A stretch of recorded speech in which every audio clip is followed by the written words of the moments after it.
बिहार से बड़ी खबर सामने आ रही है। चुनाव के बाद जीत की खुशी में डूबी एनडीए को बड़ा झटका लगा है। एनडीए में शामिल दो पार्टियों में दल बदल की खबर सामने आई है, जिससे गठबंधन में दरार की खबरों को हवा मिल गई। चिराग पासवान की पार्टी के कई नेता आरएलएम में चले गए, जिससे क्षेत्रीय दलों के वर्चस्व बरकरार रखने की कवायद के तौर पर देखा जा रहा है। देखिए ये रिपोर्ट। बिहार विधानसभा चुनाव में एनडीए की जीत के बाद जश्न का माहौल होना चाहिए था, लेकिन गठबंधन के अंदर एक अलग ही सियासी खींचतान शुरू हो गई है। एनडीए के दो अहम घटक दल यानी चिराग पासवान की लोजपा और उपेंद्र कुशवाहा की राष्ट्रीय लोक मोर्चा अब आमने सामने आ गई हैं। हाल ही में चिराग पासवान की पार्टी के कई दिग्गज नेताओं ने पार्टी छोड़कर कुशवाहा का दामन थाम लिया है, जिससे बिहार की राजनीति में सरगर्मियां बढ़ गई हैं।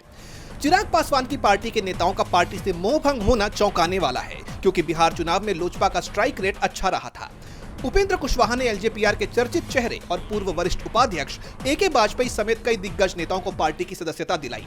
प्रियंका कुशवाहा ने सोशल मीडिया पर इन नामों को साझा किया। कुशवाहा का मानना है कि इन नेताओं के आने से उनकी पार्टी न केवल बिहार बल्कि यूपी और दिल्ली में भी मजबूत होगी। जब उपेंद्र कुशवाहा से पार्टी तोड़ने के आरोपों पर सवाल पूछा गया तो उन्होंने इसे एनडीए के हित में बताया। उन्होंने कहा कि इसमें उनकी कोई सक्रिय भूमिका नहीं है और तर्क दिया कि अगर वाजपेयी जैसे नेता कहीं और जाते तो एनडीए को इससे नुकसान होता। चूंकि आरएलएम भी एनडीए का हिस्सा है, इसलिए ये घर की बात है। लेकिन एनडीए के अंदर इतने बड़े पाला बदल से सवाल ये उठता है कि जिस चिराग पासवान ने हालिया चुनावों में अच्छा रिजल्ट दिया, उनके कुनबे में सेंधमारी क्यों हो रही है। राजनीतिक गलियारों में चर्चा है कि एनडीए की बड़ी जीत के बाद अब छोटे दलों के बीच वर्चस्व की लड़ाई शुरू हो गई है।